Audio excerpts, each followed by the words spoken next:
दोस्तों नमस्कार, सिद्धेश्वर का नमस्कार स्वीकार कीजिए।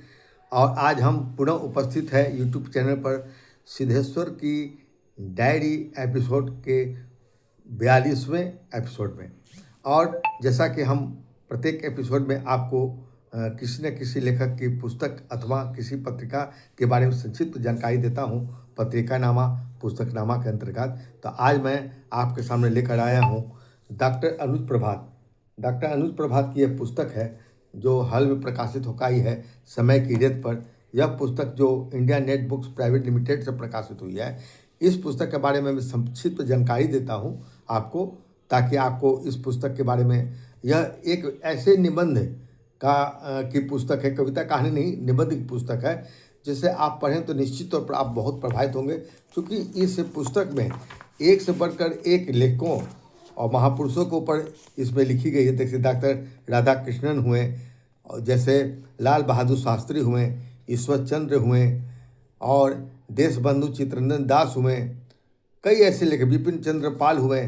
सिर्फ लेखक डॉक्टर सरोजिनी नायडू हुई, सिर्फ लेखक नहीं, कई वैज्ञानिक हैं, डॉक्टर फादर कामिल बुल्के हैं, और जिस तरह से इसमें डॉक्टर होमी जे भाभा हैं, माने कि तमाम लेखक, महापुरुष, नेता, अभिनेता अथवा वैज्ञानिक, इन सब पर उन्होंने बहुत संक्षिप्त में, आज का समय बहुत संक्षिप्त का है। बड़ी बड़ी लेख कहानियाँ लोग पढ़ना नहीं चाहते हैं, तो लघु कथा के इस ज़माने में उन्होंने लघु आलेख लिखकर उन्होंने इस पुस्तक को बहुत ही संग्रहणीय और पठनीय बना दिया है। तो आइए इस पुस्तक के बारे में हम आपको संक्षिप्त जानकारी देते हैं।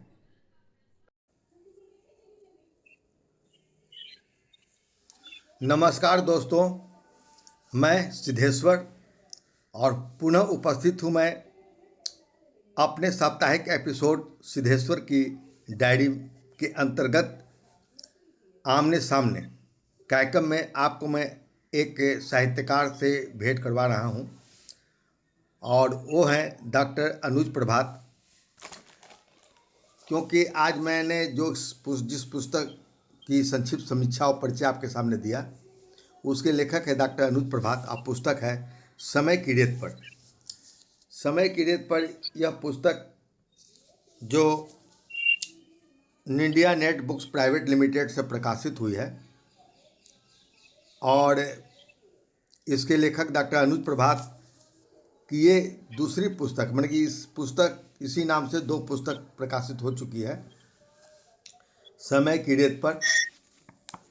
तो इस पुस्तक, यह जो पुस्तक है, यह लेखों का संग्रह है, और इसमें कई इसमें जो लेख प्रकाशित है वह हमारे साहित्य संपादन प्रकाशित अखबार दर्पण में हर सप्ताह प्रकाशित होती रही, बिल्कुल स्थायी स्तंभ के रूप में।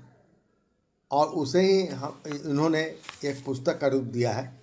इसके बारे में विशेष जानकारी हम अनुज प्रभात से ही लेंगे। डॉक्टर अनुज प्रभात जो फारबिसगंज अररिया बिहार के रहने वाले हैं, और इनका जन्म 1954 1 अप्रैल 1954 को हुआ है। ये कविता, कहानी, गज़ल, आलेख, समीक्षा, यात्रा वृत्तांत, संस्मरण सभी विधाओं में ये लेखन कर रहे हैं। और आर्यावर्त, कथालोक, वागर्थ, कथाबिंब, साहित्यलोक से लेकर कलम, हस्ताक्षर, संकेत, स्वाभिमान, सोच विचार, राजीव बिहार जैसे तमाम पत्र पत्रिकाओं में इनकी रचनाएं प्रकाशित होती रही है। इनके कई कहानी संग्रह और पुस्तकें प्रकाशित हैं। तो हम विशेष समय ना बर्बाद करते हुए, चूँकि बहुत संक्षिप्त में आपको यह भेंट वार्ता दिखलाते हैं, हम सीधे लेखक से आपको रूबरू करवाते हैं। तो डॉक्टर अनुज प्रभात जी, आपका हार्दिक स्वागत है। आप धन्यवाद सर जी, आपको हम इस मंच पर आमंत्रित करने के लिए बहुत बहुत आभार सर।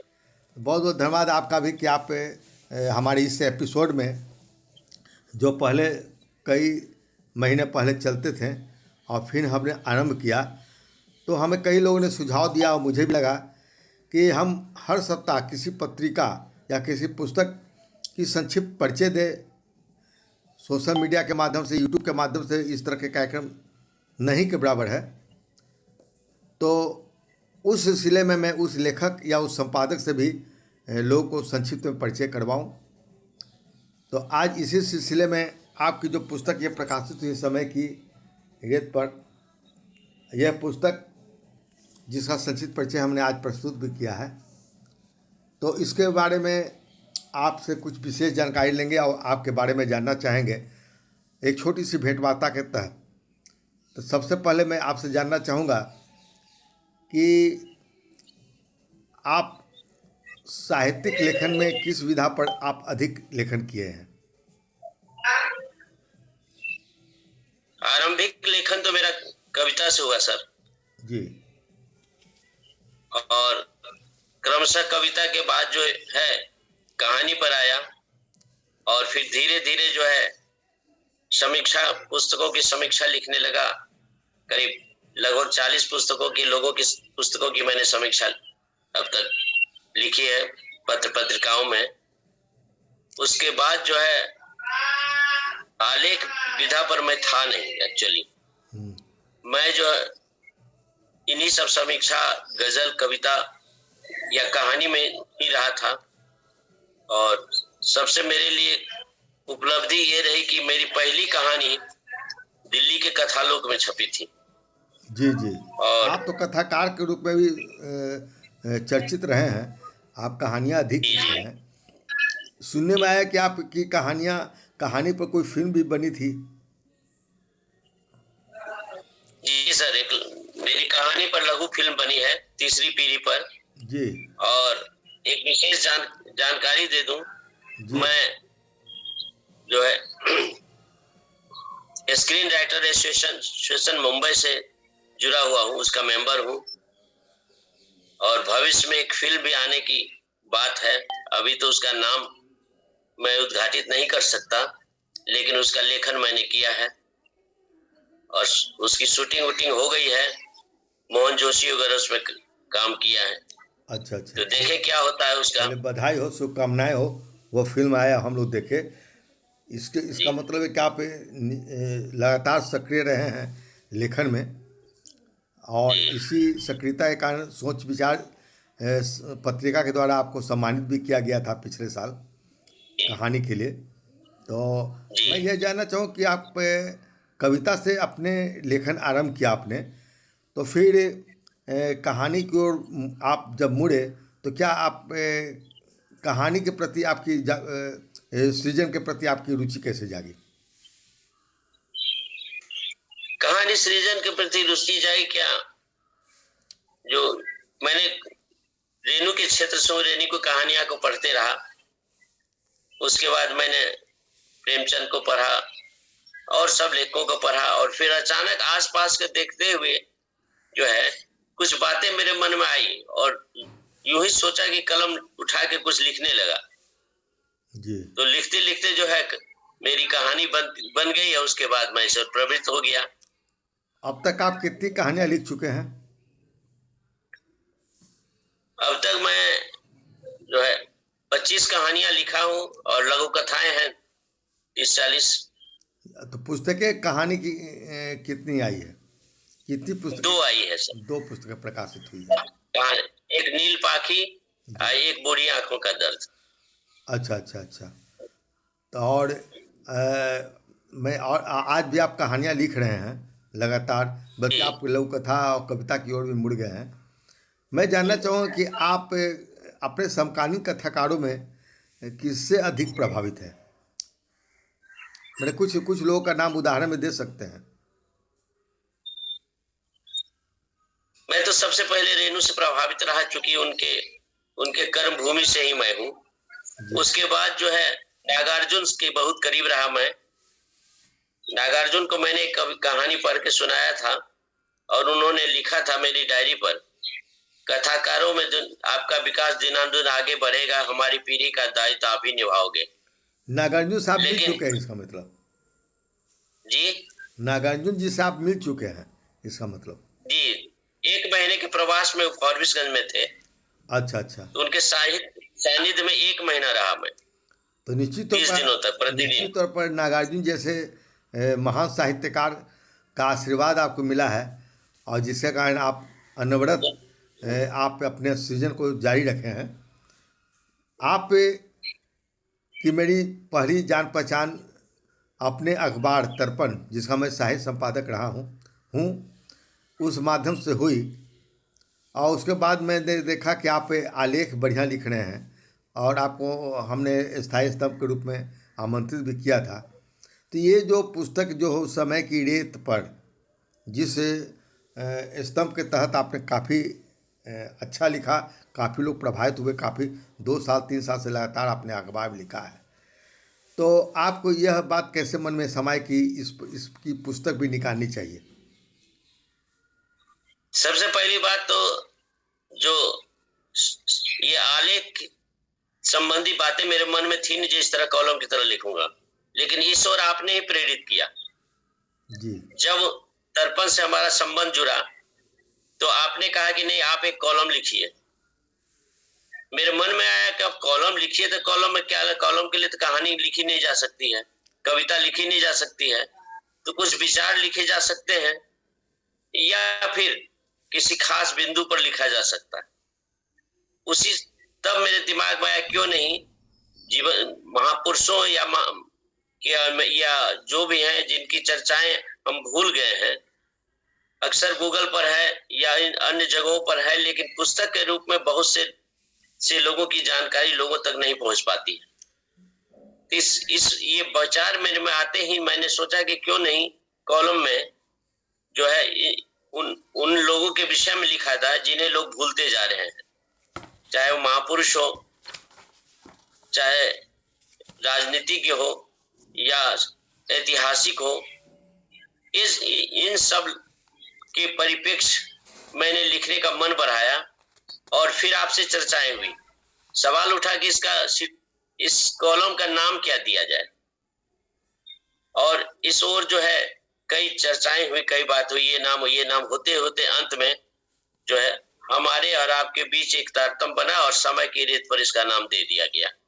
फिर यह निरंतर मैं लिखता रहा। जी, आपकी इस पुस्तक की काफ़ी चर्चा भी है। इस पुस्तक में हमने देखा है कि आप तमाम साहित्यकार हो, नेता हो या वैज्ञानिक हो, सभी पर आपने कलम चलाया है।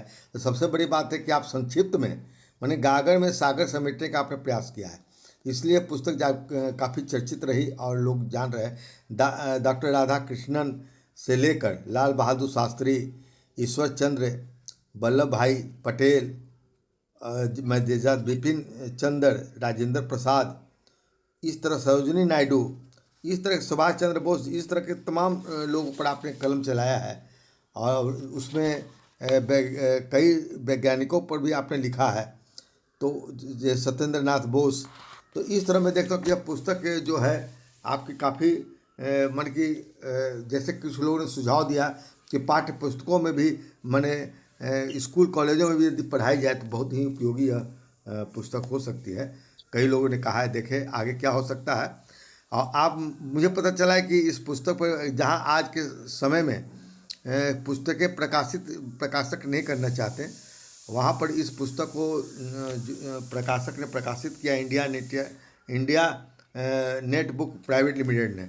और अभी हाल में पता चला सोशल मीडिया के माध्यम से कि आपको इस पर डायरेक्टरी भी मिली है। लोग कहते हैं किताबें बिकती नहीं है, तो जब बिकती नहीं तो ये डायरेक्टरी आप तक पहुंची कैसे, इसके बारे में संक्षिप्त में जानना चाहेंगे। ये किताबें इंडिया नेट बुक से मेरा परिचय आपके द्वारा ही हुआ जी। और जब मैंने जब मैं लिख रहा था समय की रेत पर, तो एक वर्ष जब पूरे करीब 6-7 महीना हो गए, तो मैंने देखा कि कम से कम 25-30 रचनाएं हो चुकी हैं। तो फिर एक दिन मैंने चर्चा आपसे की, जो क्यों नहीं इसे पुस्तक का आकार दिया जाए। तो आपने जो है इंडिया नेटबुक से आपका संपर्क था, उन्होंने कहा कि इसी को दे दीजिए, और फिर मैंने भेज दिया और अच्छे ढंग से प्रकाशित किया गया। और सबसे बड़ी बात, अभी 2-3 दिन पहले मुझे इसका चेक मिला। जी जी। रॉयल्टी के रूप में। पैसे कितने भी हो उसकी बात नहीं, बात है मान सम्मान की। और सबसे बड़ी बात रही कि हम दर्शक जानना चाहेंगे फिर भी कितनी रॉयल्टी मिली आपको, रॉयल्टी तो एक तरह से आज के लेखक को यदि मिल जाए तो वो सब पुरस्कार सम्मान होता है, चाहे वो 1 रुपया का हो चाहे 1,000 का हो। आपको मिला कितना है जानना चाहेंगे? इस वर्ष तो मुझे जो है ये 1,922 रुपये मिले हैं। चलिए बहुत अच्छा, बहुत बहुत बधाई आपको। रॉयल्टी लेखक को और मिलेगा जी। और सबसे बड़ी बात रही कि किसी भी प्रकाशक का ईमानदार होना। हमने महसूस किया कि ये रॉयल्टी पाने के बाद जो ईमानदार प्रकाशक भी होते हैं, और इंडिया नेटबुक्स उसमें से एक है। इससे पहले भी पुस्तकें मेरी प्रकाशित हुई, पुस्तक मेरा वर्ल्ड बुक फेयर में किताबें लगी भी है, लेकिन कहीं से भी मुझे कोई रॉयल्टी के नाम पर कुछ मिला नहीं। पूछने पर किताब बिकती पहला नहीं। प्रकाशक है जिसने आपको रॉयल्टी दिया। जी, पत्र पत्रिकाओं से मुझे मैंने लेखन से मिलता रहा है, तो वो उसे हम रॉयल्टी नहीं कह सकते हैं, वो पारिश्रमिक। रॉयल्टी का नाम पर ये मेरी अच्छा अनुज प्रभा पहली जी, उपलब्धि है। अब हम एक दो सवाल पूछकर हम समापन की ओर जाएंगे आज की भेंट वार्ता का, क्योंकि अब बहुत संक्षिप्त में ही लोगों तक आपकी बात पहुंचाना चाहते हैं। मैं ये जानना चाहूँ कि आज जबकि पत्र पत्रिकाएँ बंद हो रही है, तमाम पत्र पत्रिकाएँ बंद होने की स्थिति में है, हंस जैसी पत्रिका के की भी बुक स्टॉलों से गायब हो गए हैं, तो सोशल मीडिया के इस ज़माने में साहित्य पाठकों तक किस प्रकार पहुंच रही है, आपका क्या विचार है और उसकी क्या प्रासंगिकता है सोशल मीडिया का? सोशल मीडिया के द्वारा में जो है अभी बहुत सारे कार्यक्रम जो है उसे सोशल मीडिया पर लाए जा रहे हैं। जैसे अभी हेलो फेसबुक चल रहा है अवसर साहित्य धर्मी से। जी जी। यह प्रति सप्ताह जो है लोगों को जोड़कर किसी कविता सप्ताह हो या कहानी सप्ताह हो या लघु कथा सप्ताह हो, इस तरह से एक कार्यक्रम आपके द्वारा चलाया जा रहा है। उसके द्वारा बहुत सारे लोग जुड़े हैं।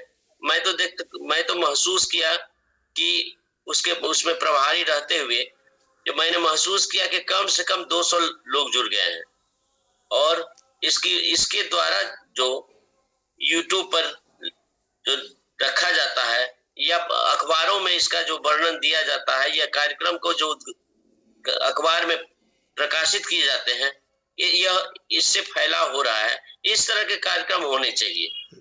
इसका मतलब कि वक्त और के साथ रचनाकार को भी अपने आप में बदलाव लानी चाहिए और अब उन्हें समझना चाहिए कि वह ऐसा सृजन करे जो सोशल मीडिया के माध्यम से जो सीधे उनकी रचनाएं आम पाठक तक पहुंच रही है।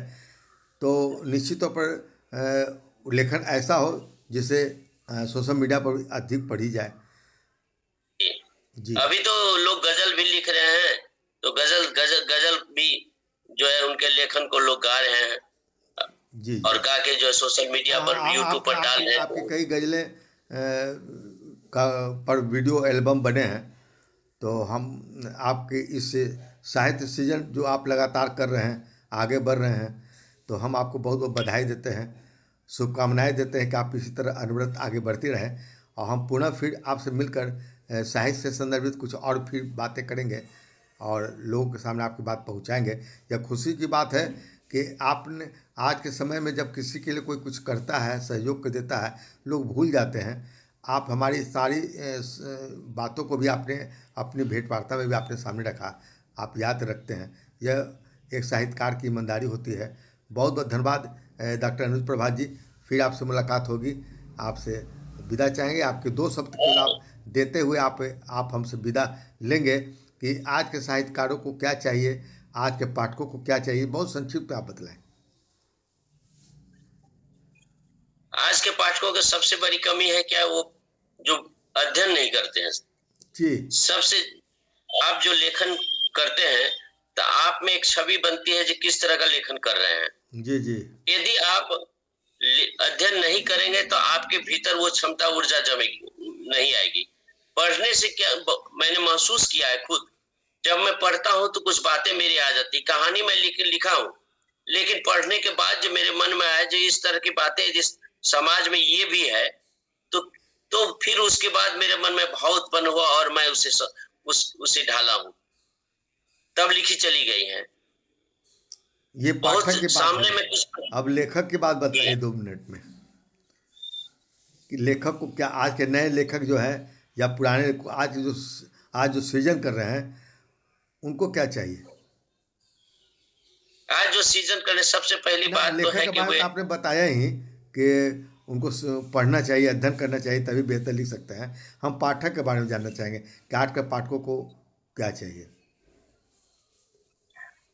आज के पाठक जो है पुस्तक से तो दूर होते जा रहे हैं, जी लेकिन उन्हें और सोशल मीडिया के कारण जो है वो नई दुनिया में खोए रहते हैं, उसी में सुख दुख अनुभव करते हैं। लेकिन नहीं, किताबों पर भी आना चाहिए, जी किताब उन्हें पढ़नी चाहिए।